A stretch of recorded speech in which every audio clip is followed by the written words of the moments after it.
I think it's great. We get to catch up with a lot of the older Kangaroos, some of the greats of our game actually, and a few of them reminded us of how good they were. A lot of the current Kangaroos are the second best in the position, but yeah, it's nice to hear about the stories of when they toured and what it was like to play 20, 30, 40 years ago for Australia. I had Benny Elias next to me there for a couple of minutes, and he's given me a few tips already, so he's never shy of giving some tips to people. But look, a lot of these guys here, they mention to the current players that they're just in awe of the way the game's played now, the speed and the physicality of it. We totally understand it was a brutal game back in the day. They played a tough brand of football where if you didn't look after yourself, you'd probably get your head taken off. But it's a different style of football played now.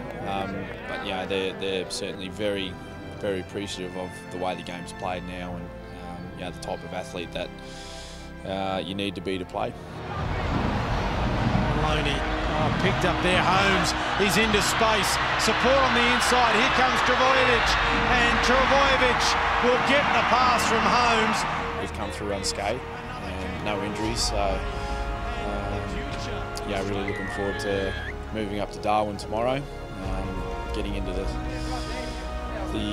environment up there, and just trying to settle into the heat and make sure that we have a good preparation for that quarter-final. International footy I think it's officiated quite differently to what we're used to week in the NRL.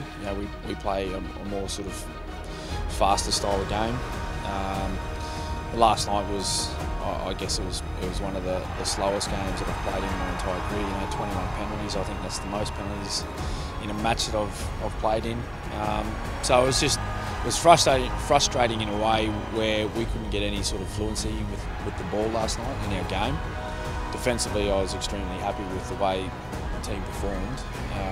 Probably the best that we've performed in the whole tournament defensively, but we just lacked a bit of patience at times because we're getting frustrated. So we addressed that at half time. I thought we approached our second half a lot better than what we did in the first 40 minutes, and then again at full time we spoke about that. That may happen again. We may have another game that pans out that way again, and we're just going to have to make sure that we handle it better than what we did last night.